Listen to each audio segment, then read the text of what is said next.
Donc, l'objectif, c'est identifier les rôles imposés et choisis, Hmm. comprendre les jeux qui opèrent entre rôle, personnalité et caractère, et découvrir comment nous puisons dans notre ombre pour rendre les rôles ou les rôles ou les personnages lumineux. Il y a de ça. Ouais. Il y a de ça? Il y a de ça. Ok. Il y a de ça. Euh, c'est vrai que je me suis levé très tôt ce matin pour continuer, hein, parce que je travaille souvent, je décide au dernier moment de ce qui va se passer en fonction de aussi de ce que je vis moi, etc. Et donc moi, mon objectif là serait que ben, ça nous serve à chacun d'entre nous, là, ce qu'on vient de dire, et qu'on aille faire un petit peu un tour du côté du caractère et de voir en fait qu'est-ce qu'il y a dans le caractère. Et l'objectif, c'est que vous puissiez choisir votre rôle, dans un premier temps, votre rôle professionnel.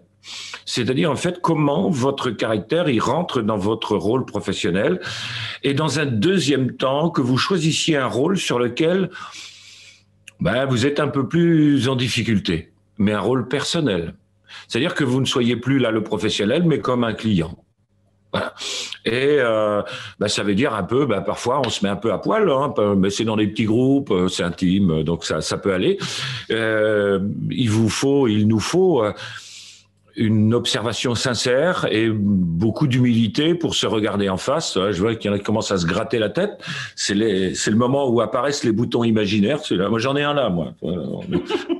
Ça fait à peu près 40 ans que je me gratte là, mais il n'y a jamais eu de bouton. Mais dès que je suis un peu gêné, c'est ça. Bon. Donc, ce que je peux, dans un premier temps, c'est vous faire voir, en fait, qu'est-ce qu'on va questionner dans notre personnage professionnel. Vous voyez ici, donc, je vais voir avec vous. Ce sont des sélections que j'ai pu faire de choses à observer pour identifier le caractère. Je vous dis franchement, c'est la base de la base de la base de travailler sur le caractère. Après, tout est possible. Mais si on équipe quelqu'un d'une compétence d'organisation, de stratégie d'objectif, ça marchera pas si le caractère n'est pas en place. Donc la première chose à observer, c'est l'ouverture à l'expérience. Hein, y a plein de gens qui disent ouais, moi j'ai envie d'évoluer, j'ai envie de progresser, mais quand on regarde leur caractère, ils sont très peu ouverts à l'expérience. Il faudra aller voir derrière pourquoi. Est-ce un manque de confiance en soi, un manque de confiance en l'autre, peu importe. Derrière chaque ligne, il y a des qualités et des défauts, donc des qualités et des qualités. Hein. Mais certaines ont été rangées comme défauts, et si elles sont rangées comme défauts, eh bien en fait, elles sont pas disponibles pour aller à l'expérience. Par exemple, la confiance en soi, ben peut-être c'est un truc, ça c'est complètement dans l'ombre. J'ai pas bossé mon sujet, ça c'est, j'ai pas confiance en moi. C'est un truc que j'ai pas développé parce qu'on se rendait compte qu'il fallait mieux ne pas avoir confiance en soi. Ne pas avoir confiance en soi permet de s'adapter dans certains environnements. Et c'est très bien. Donc, vous allez aller vous poser la question, en fait, par rapport à votre métier. Vous dites, ouais, je suis ouvert, je suis coach, super. Mais est-ce que vous êtes prêt à rencontrer quelqu'un qui pense pas comme vous? Est-ce que vous êtes prêt à travailler avec quelqu'un, je sais pas, allez, on y va, qui est un ancien nazi? Est-ce que vous êtes prêt à travailler avec quelqu'un qui est un violeur d'enfants? Est-ce que vous êtes prêt, à un moment donné, à lâcher toutes les notes, ne plus rien inscrire sur du papier et laisser parler votre intuition? Juste pour l'expérience. Est-ce que vous êtes prêt à prendre ce client plutôt en étant un peu sadique, voilà, par exemple, parce qu'il y a des fois c'est nécessaire. Hein. Le sadisme, c'est une qualité. Hein. Si c'est mis partout, ça va pas le faire. Mais il y a des fois, pour aider une personne à prendre conscience, il faut savoir appuyer à l'endroit où ça fait mal. Donc, est-ce que vous êtes prêt à aller vers d'autres expériences que celles que vous connaissez? Est-ce que vous êtes prêt à partir à l'aventure ou est-ce que vous vous reposez sur uniquement votre compétence? La compétence étant le passé, ce qu'on sait, ce sur quoi on s'appuie. Ou est-ce que vous partez à l'aventure de la confiance en soi? Deuxième point, est-ce que dans votre rôle, vous avez de la conscienciosité? Est-ce que vous êtes consciencieux ou pas? Ou est-ce que, bon, vous vous arrangez bien pour regarder ce qui vous arrange de regarder, entendre ce qui vous arrange, voilà, faire les choses un petit peu par-dessus la jambe. Parce que toutes ces questions, je vous les pose à vous, mais c'est pas la finalité. La finalité, c'est qu'on soit capable de regarder le client au travers cette grille-là. Parce que tout le travail dépendra de cette grille-là.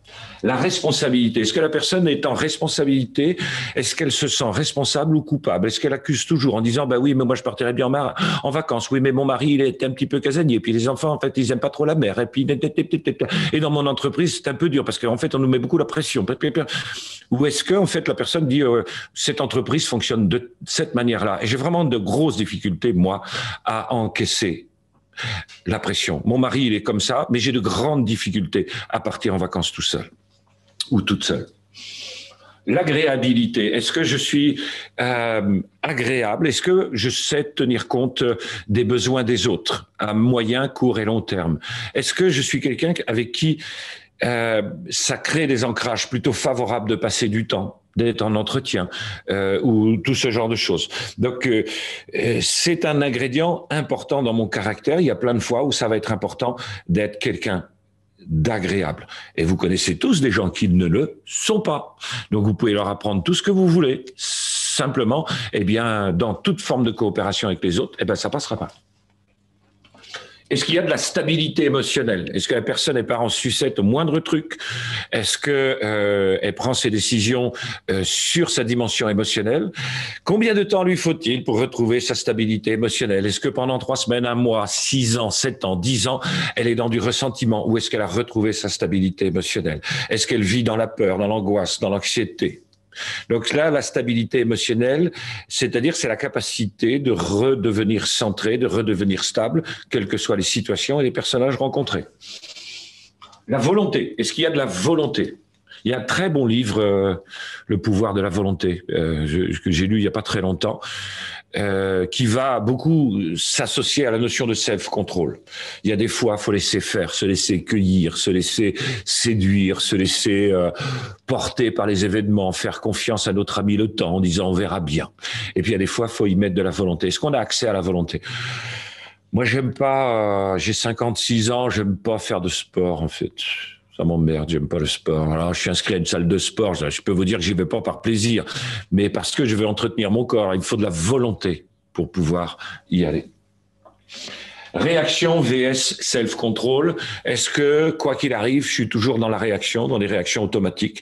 Ça veut dire que c'est mes émotions qui décident de mes comportements. Ou est-ce que j'arrive à avoir du self-control de manière à créer entre mon émotion et la réaction qui arrive, c'est-à-dire un comportement automatique? Est-ce que j'arrive à créer un espace de création dans lequel je vais pouvoir poser de nouveaux comportements qui sont au service de qui je veux être et de la vie que je veux mener? Et le dernier, c'est l'enseignabilité, ce qui est sans doute le plus instable chez chacun d'entre nous. Est-ce que la personne a 2 ingrédients, une forte volonté d'apprendre et une forte volonté d'accepter le changement? Ne travaillons pas avec une personne tant que son niveau d'enseignabilité n'est pas élevé, parce que sinon, on est en train de prêcher dans le désert, ça ne sert à rien. Et il y a plein de fois où, en fait, moi, je me tais. Je dis rien. La personne n'est pas enseignable. Donc, il va falloir se poser la question, nous, en tant que coach ou thérapeute ou père, mère ou je sais pas quoi, de quelle expérience dois-je faire vivre à une personne pour qu'elle devienne enseignable? Quelle expérience de prise de conscience de sa propre incompétence et de la nécessité du changement vais-je devoir faire vivre à cette personne pour qu'elle soit enseignable? Est-ce que vous êtes enseignable? Ou est-ce que vous n'avez juste qu'une seule envie, c'est de vérifier ce que vous savez déjà? Beaucoup de gens arrivent en formation, ils ne sont pas enseignables. Ils veulent juste vérifier qu'ils avaient raison de croire ce qu'ils croyaient.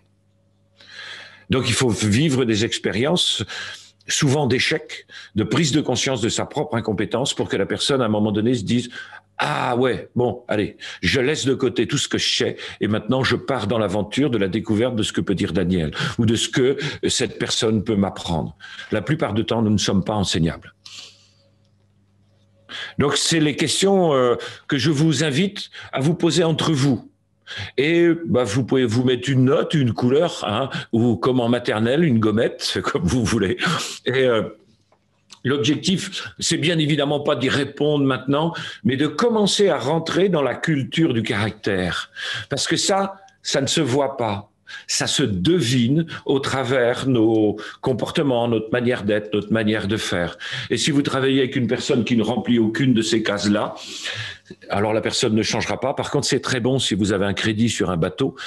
En fait, ça pourra le payer. Donc ça, c'est quand même, il en faut des clients comme ça. Faut pas tous qui répondent à ça, parce qu'on les garde pas longtemps. Donc au niveau des finances, c'est très mauvais. Donc c'est à nous de voir ça. Donc voilà, je vous invite à partir en sous-groupe et à vous poser respectivement ces questions-là, en sachant que c'est un objectif de recherche et on trouve réponse à ça ensuite chez la personne au travers les qualités qu'elle a planquées et au travers les qualités qu'elle a mis en évidence. Donc, ça nécessiterait un peu plus de temps, mais là, j'ai bien compris qu'on n'en avait pas beaucoup. Donc, au boulot! Retour, commentaire, ou tout simplement le désir de partager un ressenti ou une prise de conscience. Voilà, c'est toujours, ça parle beaucoup. Moi, je partage en tout cas, hein, puisqu'on est resté ensemble, on a fait l'exercice, Daniel, Francine et moi. Ouais. Moi, la prise de conscience sur la différence entre réaction et self-control, peut-être que je mettais un mauvais endroit. Et puis aussi, ce que tu as partagé, de se dire on ne s'attaque pas tout de suite en premier lieu à l'élément sur lequel on se rend compte qu'il y a quelque chose. Et généralement, on va attaquer par un autre élément. Si tu pouvais repartager un petit peu cette vision que je trouvais très intéressante. Moi, ça m'a parlé parce que j'ai fait des liens entre ouverture d'expérience, réaction self-control, enseignabilité. Oui. Moi, je manquais d'agréabilité en famille et donc j'ai accepté de vivre l'expérience, donc rentrer dans une nouvelle expérience où d'abord j'ai tout bloqué. Donc j'ai fait du self-control maximum de manière à ne pas être dans la réaction. Parce que sinon, quelqu'un parlait, moi j'aime bien, mes enfants me surnommaient Wiki, ça veut dire Wikipédia, le mec qui sait tout, quoi. Donc, ou qui veut avoir raison. Donc, j'ai d'abord bloqué l'affaire. Donc, j'ai pas réagi quand même je pouvais avoir raison ou quand j'avais l'info. L'objectif était de créer un espace de non-réaction. Et l'espace de non-réaction, eh bien, ça va être un espace à la fois de temps, d'énergie, et de comportement pour commencer à poser les comportements que j'avais envie et qui étaient des comportements d'agréabilité. Donc, plutôt que de dire, moi je sais, je dis, vas-y, développe. Moi aussi, ça m'intéresse de savoir quel est ton point de vue. Ou quand il y avait la nécessité, je sentais ma compulsion à vouloir contrôler, eh bien, je bloquais tout de manière à poser le comportement de laisser faire ou de dire à l'autre, écoute, vas-y, on va voir, comme on dit chez nous, on va voir ce qui va arriver. Et donc, ça veut dire que c'est tout à fait juste ce que tu dis, c'est-à-dire que d'attaquer, par exemple, l'agréabilité de front, on risque d'être obligé d'y mettre beaucoup de force. Et en fait, ça marche pas ou ça dure pas. Donc, on va aller dans les autres talents chercher ce qui va le plus m'aider. Donc là, m'ouvrir à des expériences nouvelles, être plutôt dans le self-control et ensuite poser l'agréabilité. Eh bien, je peux vous assurer, les amis, que ça s'est fait plutôt bien, plutôt, je dirais, délicatement, doucement, sûrement. Parce que justement, j'ai pas attaqué ça de front. Parce que sinon, pour être agréable, fallait que je m'engueule. Et quand je m'engueule, je suis pas agréable. Donc, j'étais un peu cuit. Donc, on rajoute pas de la peine à la peine ou de la guerre à la guerre, quoi. Donc, il fallait trouver le moyen de faire la paix. Moi, je veux bien rajouter aussi dans cet exercice que j'ai trouvé intéressant aussi, c'est de prendre conscience de certaines choses qui ont évolué des fois. Oui. Des fois, je me voyais, je ne sais pas, par exemple, pas très ouverte à l'expérience. Il y a des trucs qui ont bougé et prendre conscience aussi de ce mouvement dans la vie. Oui. Voilà, je trouvais ça intéressant aussi. Carrément. Et en même temps, dans ce que tu dis, c'est que si j'accompagne des gens, et que moi, je suis en difficulté sur un de ces aspects-là, je vais m'arranger pour pas le souligner chez mon client. Et alors que c'est peut-être l'ingrédient le plus important, le plus capital dans tout ça. Si j'ai réapproprié ma capacité de partir dans des expériences nouvelles, ah ben je vais trouver ça formidable. Je vais trouver que ça m'a été très utile. J'en ai bavé, mais donc je vais pouvoir proposer à l'autre des expériences nouvelles. Mais si je l'ai pas fait le job, je vais quand même pas amener mon client à être plus performant que moi dans ma vie. J'ai quand même un ego, merde alors. Donc je vais bloquer son propre développement au niveau du mien. Ce qui est pas très professionnel ni ne rentre pas dans la conscienciosité, les amis. Donc c'est là où on va se rendre compte qu'on a la possibilité de vraiment de s'auto-coacher. Et si on peut avoir un petit groupe de travail par la suite, ce que faites comme vous voulez, mais je crois que ça serait cool, et que dans les analyses de pratique, ben justement, on puisse dire, oui, mais là, en fait, t'as manqué de. Là, t'as manqué de, ou là, t'avais un excès de. Voilà. Et c'est vraiment ça qui nous aide à forger un nouveau caractère, qui est un caractère qui va beaucoup plus être aidant pour nous d'abord, parce que c'est nous d'abord, parce qu'on est généreux que par débordement. Donc, nous d'abord, et ensuite, on pourra aider d'autres personnes. Et tout ça, c'est pas la vérité, c'est comme ça que ça marche dans mon monde. On est d'accord. Peut-être un autre point, une autre remarque, un autre partage. Peut-être une question, Daniel? Oui. D'un seul coup, je me pose la question, peut-être tu l'as dit tout à l'heure, mais quel est l'intérêt de faire évoluer ça? Excellente question. Voilà. Le truc, c'est que toi, dans ta vie, c'est Vincent. C'est Vincent, c'est moi.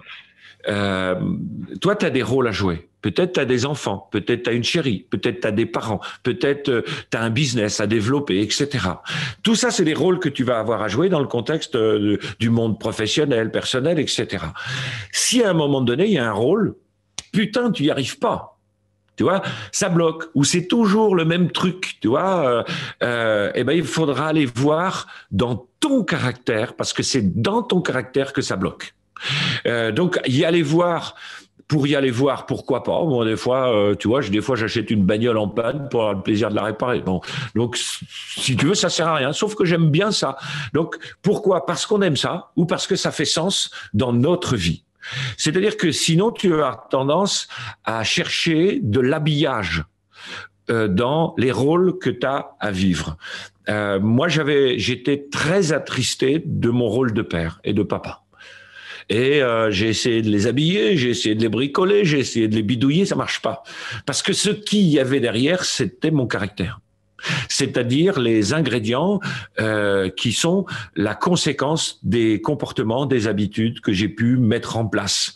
Tu vois, moi, éviter parfois les expériences nouvelles, eh ben, j'étais embêté.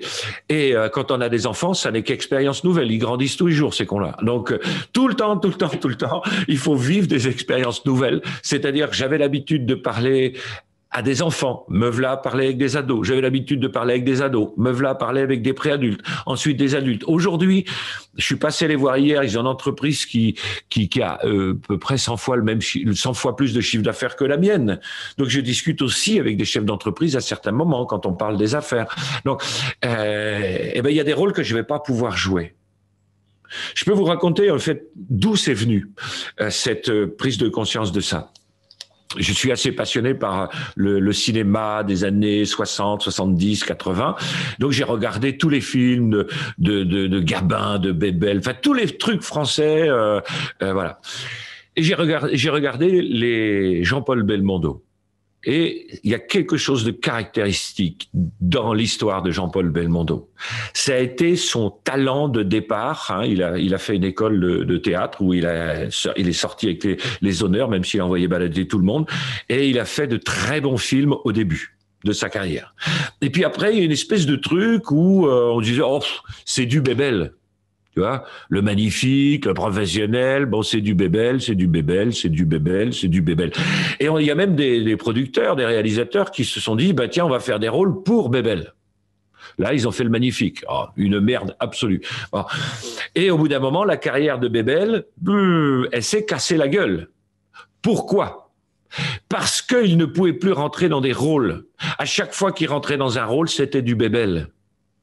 Tu vois ? Ça veut dire que la personnalité l'emportait sur l'investissement dans le rôle. Alors, sa carrière s'est arrêtée à Jean-Paul Belmondo, parce qu'il n'y avait plus que Bébel. Et à la fin de sa carrière, il y a un type qui s'appelle Claude Lelouch, pour lequel j'ai un respect, j'adore tous ses films.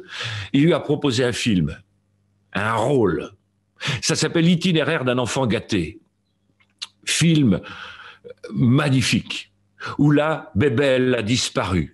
Jean-Paul Belmondo est revenu, l'acteur est revenu, il est rentré dans le rôle et ça a été un magnifique film. Et l'acteur est revenu. Et nous sommes acteurs de notre propre vie et nous avons des rôles à jouer. Et si nous sommes coincés dans notre personnalité, nous ne pourrons pas rentrer dans le rôle. Si moi, avec mes enfants, ça a merdé, c'est parce que je suis resté dans ma personnalité, supporté par mon caractère qui n'était pas simple. Donc, caractère plus personnalité, impossible de remplir dans les rôles. Moi, comme mes enfants, ils ont vu que je rentrais pas dans mon rôle de père, ils ont dit, on n'a rien à foutre avec ce type qui, d'abord, a un mauvais caractère et, deuxièmement, est toujours en représentation. Et la peine que j'ai ressentie dans mon cœur a été un magnifique vecteur, moteur, pour me dire, là, Daniel, quel que soit ton talent, là, tu fais vraiment de la merde. Et j'ai mis quelques temps, mais ça a été assez rapide parce que j'ai compris qu'il fallait que je sorte de mon personnage pour rentrer dans le rôle. Et il y a l'année dernière, mon fils qui dort en haut, peut-être il m'entend, il m'a dit, c'est mignon, papa, de voir comment t'essayes d'être un bon papa. C'était le plus belle récompense, parce que j'y arrivais pas, encore sur tous les plans, parce que j'avais mon caractère. Mais mon personnage, je l'avais mis de côté pour rentrer pleinement. Ça veut dire être à leur côté quand ils en ont besoin, les réparer quand ils se sont blessés, les sécuriser quand ils sont en difficulté, et leur dire, je serai là, quoi qu'il arrive, même si vous finissez sous les ponts, et je le serai avec agréabilité. Je le serai en sortant de mes compulsions, c'est-à-dire de mes réactions, mais en ayant du self-control. Et au-delà de ce que vous avez fait, vous regardez tel que vous êtes. La semaine dernière, je regardais le film Avatar et il y a la phrase qui est pour moi absolue. Je te vois. Je te vois, mon fils, je te vois, ma fille. J'ai 3 fils et 3 filles. Je te vois. Et c'est important que aussi en face, il me voit. Il me voit aller puiser dans mon identité des qualités qui ne se trouvent pas dans ma personnalité. Et les qualités que je suis allé chercher dans mon identité, des fois, j'ai dit, ah ouais, il y a que ça. Putain, il va falloir bosser pour que ça grandisse, il va falloir arroser, il va falloir nourrir, il va falloir s'investir pour que cette toute petite qualité devienne quelque chose de remarquable dans mon identité de manière à ce que je puisse rentrer dans tous les rôles. Je trouve remarquable d'avoir pu recréer un lien qualitatif avec ma maman qui a 86 ans. Et elle a pas, voilà, on sait jamais. Le téléphone peut sonner à tout moment.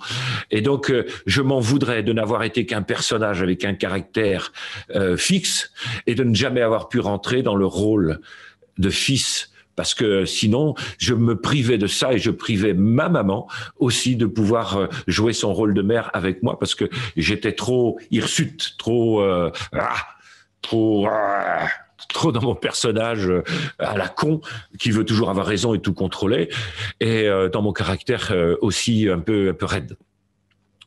Voilà pourquoi, Vincent, ça me semble un investissement tellement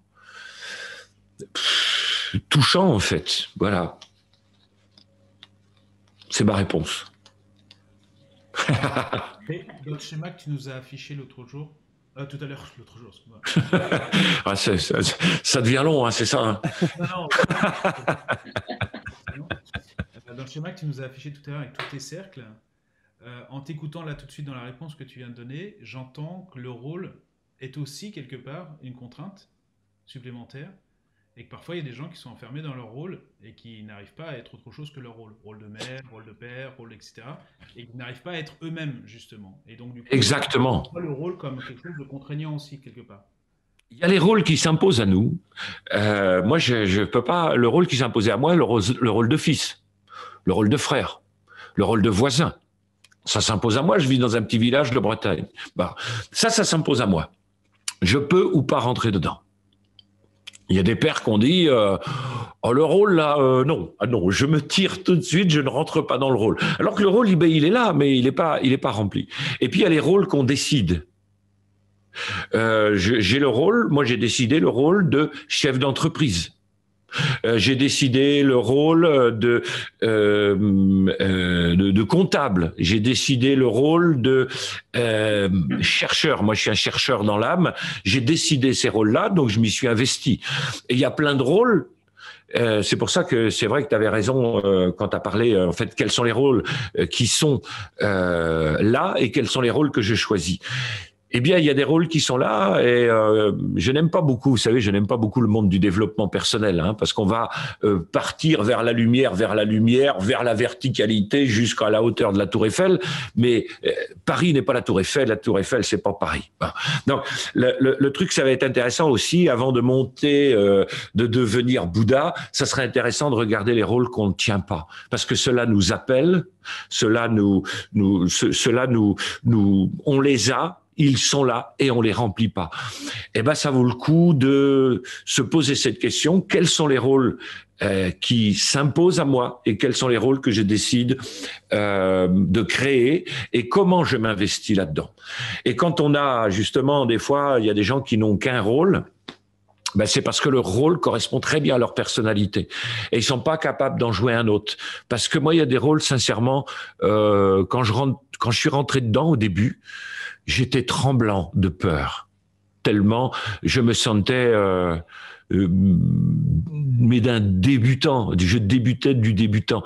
Je n'avais pas de compétences, je n'avais pas de. C'était très difficile pour moi d'y rentrer. Alors que dans d'autres, ça correspondait quasiment à mon personnage. Vous voyez bien que j'ai un personnage quand je parle. Je bouge des bras, je raconte des blagues, gna gna. J'ai pas envie de passer inaperçu. Ça, je pense que vous avez à peu près compris le lascar. Mais bon, ça me va. Mais quand il s'agit de rentrer dans mon rôle de fils, de père, de voisin, je me suis dit là, je suis pas compétent. Ah ben non. Là, moi, ma personnalité, c'est pas avec ça que je vais réussir à rentrer là-dedans, parce que je vais me fâcher avec tout le monde. Donc, j'ai tout à réapprendre. Et c'est ça aussi, partir, c'est le premier point. Ouverture à l'expérience. Et dans un rôle, il y en a plusieurs. Dans le rôle de compagnon avec ma compagne, il y a le rôle d'ami, il y a le rôle d'amant, il y a le rôle d'amoureux. Est-ce que je les joue, cela? Je vois bien que ma chérie, des fois, elle me dit je sens bien qu'il y a des rôles que je tiens moins bien. Et elle a envie que je la fasse rêver, puis elle a aussi envie que je la sécurise, puis elle a aussi envie que je la soutienne quand elle a envie de partir à l'aventure, que je sois là. Bon, ben, avant de monter dans la spiritualité, il faut déjà assurer à minima les fondations. Hop là, je vois des signes. Ah ben non, voilà. Vas-y. Le temps? Non, on est encore dans les temps. Il y avait une question là, de comment différencier caractère et personnalité. Ah ben la personnalité, c'est ce que je vends aux autres. Moi, je vends, par exemple, ma personnalité est plus sympathique que mon caractère. Donc, je préfère vendre ma personnalité que mon caractère. Mon caractère, c'est l'ensemble de mes habitudes qui sont devenues mon mode de fonctionnement. Alors que la personnalité, c'est ce que je veux vendre aux autres pour obtenir amour, sécurité, reconnaissance. Hein, pour ceux qui ont vu l'île, pour obtenir des cacahuètes. Hein. Donc ça, c'est ce que je vends. Et des fois, c'est une escroquerie totale. Totale. On vend de la bienveillance et derrière, on fait des trucs de pute. Ça, on sait très bien faire. On voit bien que l'autre, en fait, il nous dit « Ouais, ça me fait super plaisir de te voir. » Et tu croises machin, il te dit « Tiens, j'ai vu machin. » Tu sais qu'il parle pas de toi en bien. Hein. Oh, l'enfoiré. Ah, c'est son caractère de compétition. Il est en train de me scier mon échelle et il me dit « Bonne ascension. » L'enfoiré. Ben, c'est comme ça. Donc, ce qui va être intéressant de regarder, c'est que mon caractère, c'est comment j'agis. Et la personnalité, c'est ce que je vends. Et je me rends compte que je n'agis pas comme ce que j'ai vendu. Voilà. Et donc ça, après, tu le mets dans un rôle. Oui, ensuite, tu vas prendre dans ton caractère ce qui est bon, tu vas faire évoluer ce dont tu as besoin aussi pour remplir ton rôle. Dans ma personnalité, par exemple, moi, dans mon rôle de père, je garde ma capacité à raconter des blagues parce que moi, je suis assez taciturne comme homme, en fait. Mais mon personnage est joyeux. Oh, bah, super. Il y a plein de moments où je trouve que c'est sympa d'aller chercher ce talent-là. Tu vois. Et puis, ce qu'il n'y a pas dans mon caractère, ce qu'il n'y a pas dans mon personnage, mais je vais être obligé d'aller la chercher en moi. Et en me rendant compte que certaines choses sont à l'état de potentiel. Il n'y a que dalle. La possibilité que ça grandisse est là, la graine est là, mais elle est encore dans le sachet. Donc, il va falloir que je le cultive. Par exemple, mon agréabilité, la capacité de lâcher prise, de laisser les autres faire. Moi, je l'avais pas. Il fallait que je me morde les dents toute la journée pour laisser pousser ça, parce que moi, j'avais envie de développer de l'agréabilité, mais j'arrosais plus facilement la compétition chez moi. Et la compétition chez moi, c'est pour que je gagne. Il faut que tu perdes. Donc, ma capacité à te descendre, elle est aussi importante que ma capacité à gagner. Donc, si je vends un type sympa, tu peux compter sur moi et tout ça, alors qu'en fait, si tu es en compétition avec moi, tu peux compter sur moi pour te descendre. Hein. Ça, c'est net. Donc, il faut accepter le fait qu'on est hyper tordu et que c'est normal parce que c'est le fruit de toutes les stratégies qu'on a mis en place depuis tout petit. Et que le job n'est pas de se dire ça c'est bien ou ça c'est mal, mais de réharmoniser ça dans le sens de nos rôles, parce que en fait, nos rôles, c'est nos vies. Okay. Daniel, on passe au deuxième exercice. Yes. Deuxième exercice, c'est le même. Sauf que là, vous ne prenez plus votre rôle professionnel, mais celui avec lequel peut-être vous êtes le plus en difficulté. C'est-à-dire la raison qui pourrait vous faire consulter un coach. Aux hasards, comme ça. Ok. Et c'est le même timing? Il nous reste combien de temps? Là, on a 40 minutes. Il nous reste 40 minutes. Alors, on va aller un petit peu plus, on va prendre un peu plus de temps. On va dire que le premier, c'était pour s'entraîner, puis pour vous picoter. Parce que je suis un type bienveillant et sadique en même temps, hein, normal, voilà, c'est intéressant d'avoir les deux. Et là, on va aller un petit peu plus loin dans l'observation de peut-être certainement ce qu'on a vraiment besoin de travailler pour pouvoir remplir ce rôle. C'est peut-être un rôle de conjoint, un rôle de parent, un rôle d'ami, un rôle de peu importe ce que c'est. À vous de trouver. Moi, j'ai beaucoup de travail à faire sur mon rôle de compagnon de vie avec ma chérie. Donc, à vous d'aller voir. Donc, il faut de l'humilité et nous pouvons rire ensemble, mais pas de nous, oui, mais pas de chacun. Voilà. Donc, l'humour, c'est toujours 50% du chemin. Donc, ne nous prenons pas au sérieux, mais faisons les choses consciencieusement. Donc, 20 minutes. Ok, super. Donc, on est toujours en trinôme, hein? Oui, c'est bien. À 3, c'est bien, parce que ça permet d'avoir un troisième éclairage d'ouverture.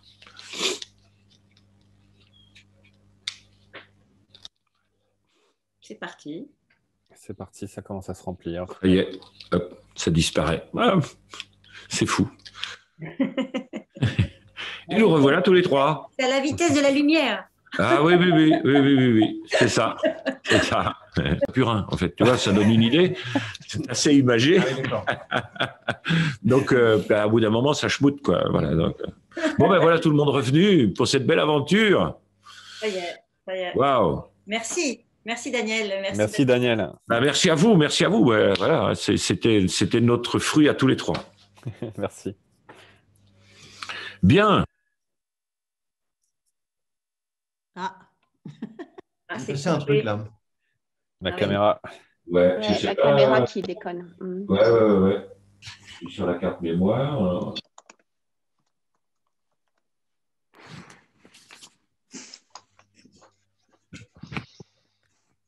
Sur le bon support. Voilà. Ça marche? Disons que là, on part en gros plan. Ah voilà, c'est revenu. On avait en gros plan. Ah, non, c'est bon là. Voilà. Ah, c'est bon là. C'est bon. Juste que je la mette Voilà, et c'est arrêté parce que si je ne mets pas enregistré, ah ben là, elle me dit que c'est pas. Bon. Ah ben d'accord, j'ai compris. Bon, il me faut 20 secondes.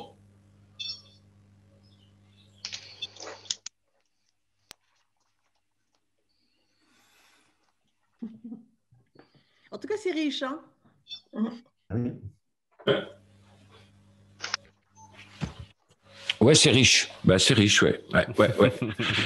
Et là, on est dans de la prise de conscience, en fait. Et vous connaissez les étapes de l'apprentissage. Vous avez fait une formation coaching. Vous savez, je sais pas que je sais pas, je sais que je sais pas, je sais que je sais, je sais plus que je sais.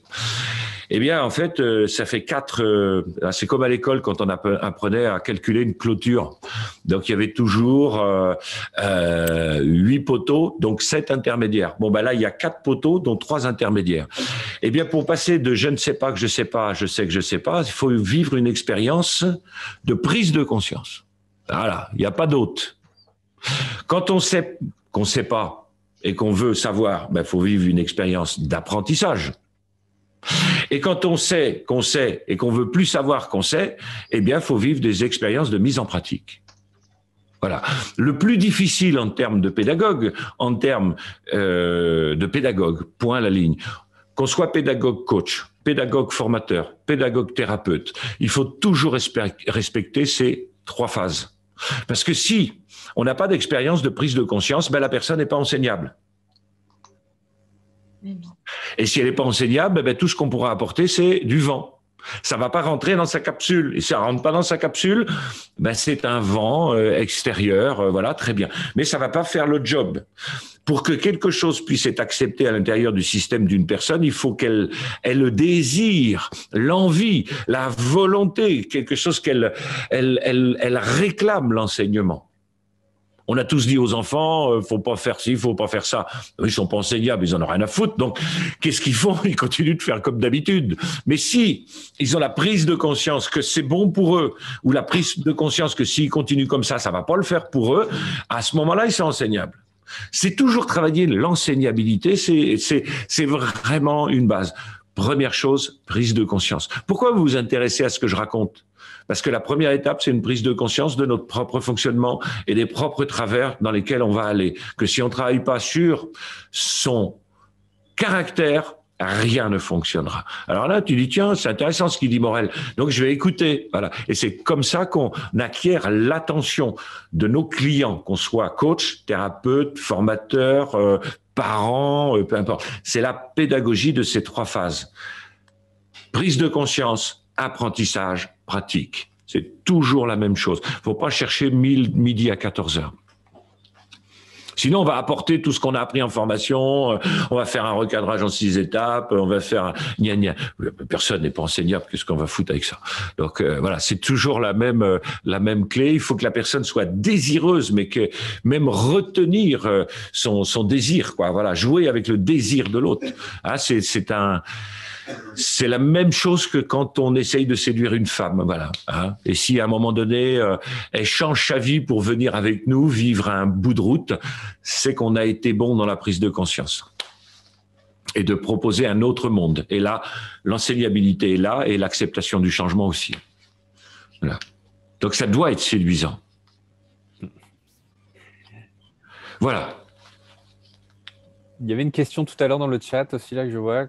Avant qu'on démarre l'atelier, il y avait où se situe la congruence entre caractère et personnalité et rôle? Alors, la congruence peut être totale. Hein. Si on est aussi con que notre personnalité, là, ça peut être congruent. Il n'y a aucun souci. On peut être aussi cool que sa personnalité. Donc, c'est congruent. Mais il y a beaucoup plus de force que ça, en fait, puisqu'il y a nos instincts profonds. Il y a toutes les censures. Et puis, il y a notre être qui, lui, aspire à quelque chose. On va dire que les 2 premiers, c'est le programme de base. Hein. C'est la bagarre qu'il y a depuis tant d'années entre mes instincts et mes censures. Hein. Ça, c'est quelque chose qui fonctionne. C'est-à-dire ça, beaucoup de gens disent, j'aspire à telle vie, etc. Ah, je dis, oui, mais pour l'instant, tu n'auras que la vie pour laquelle tu es programmé. Hein. Donc, on a la vie pour laquelle on est programmé et la vie pour laquelle à laquelle on aspire. Donc ça, c'est deux mondes. Ce qui est intéressant dans la congruence, c'est lorsque on a vendu un personnage qui ne correspond pas à notre caractère. C'est incongruent.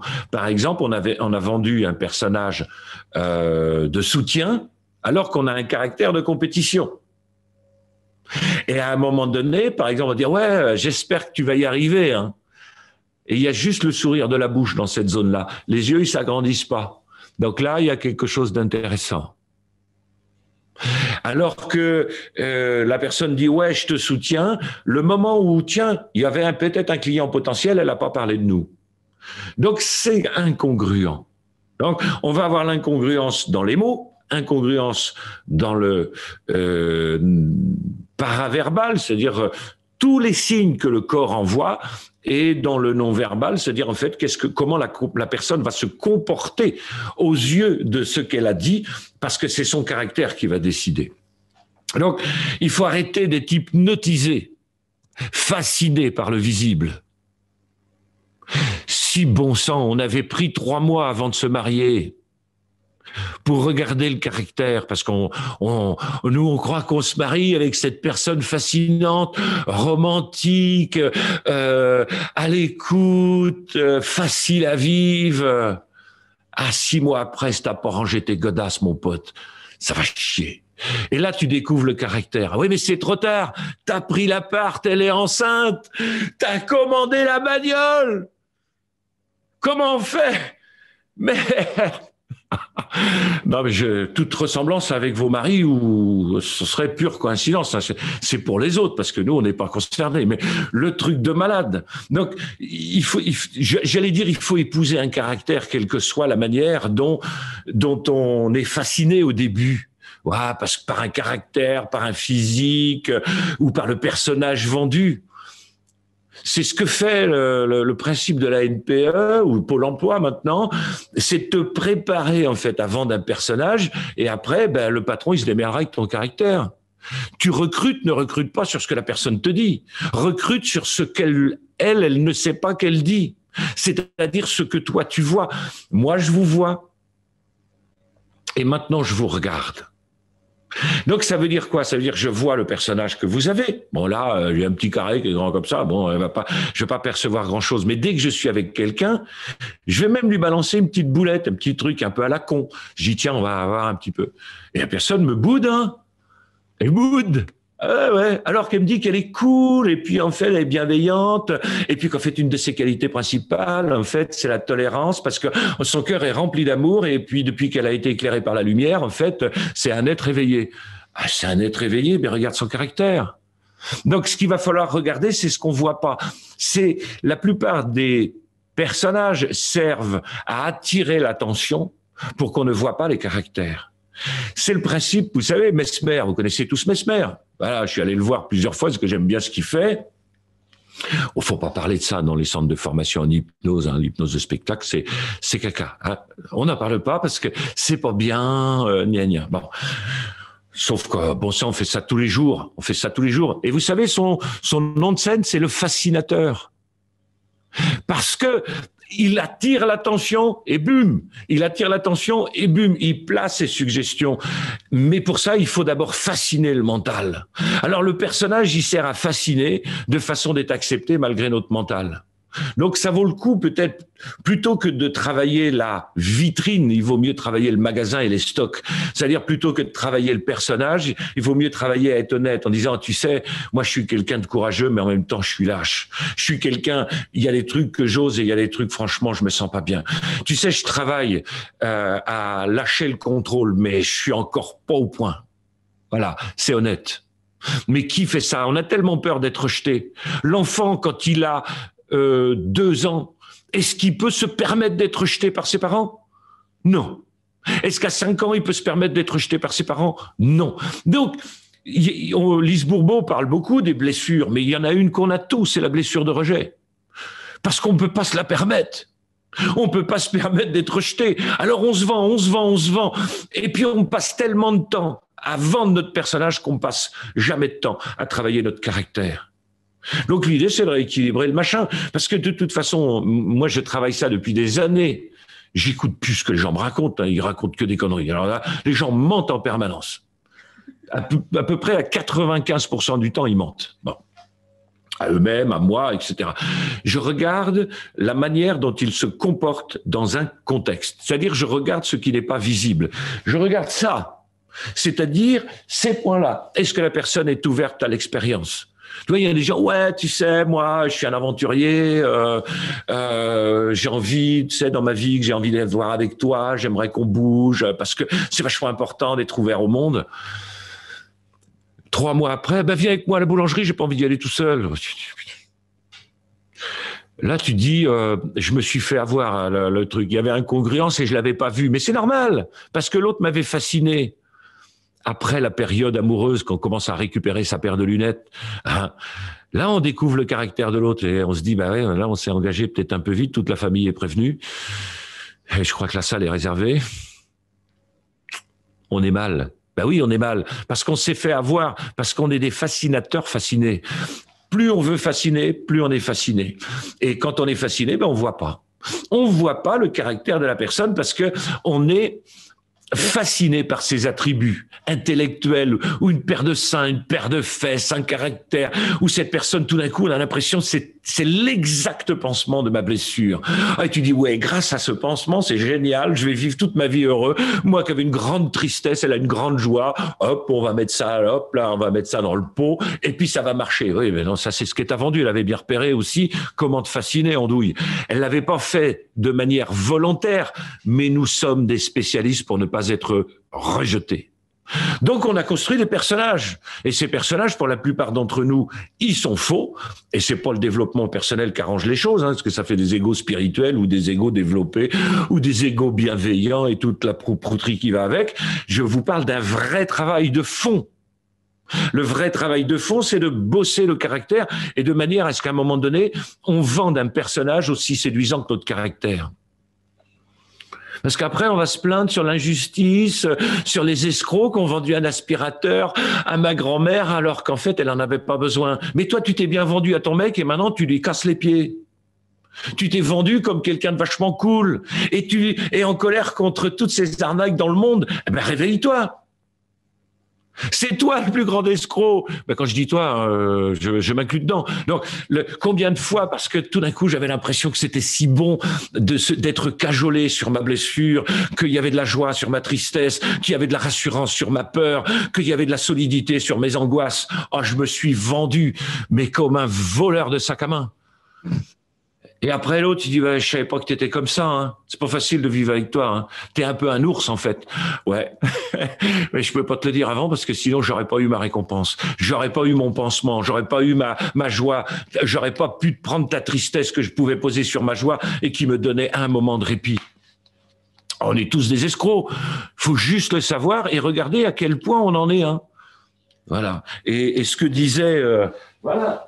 Ce que disait Freud, celui qui apparaît parfait à l'extérieur cache plus de démons que quiconque. Alors, je vais reprendre la main avec Démons et merveilles. Je te remercie. Oui. On va clôturer. Je t'en prie. Il faut m'arrêter de toute façon. Mais du coup, on clôture sur la citation de Freud que tu as donnée en ouverture. Voilà, donc, parfait. Pour toutes les femmes qui sont tombées sur des pervers narcissiques et qui m'ont dit, est-ce que je suis guéri? Je dis, je sais pas. Elle me dit, mais le prochain mec, comment je saurais que c'en est un? Je dis, c'est simple, il sera parfait.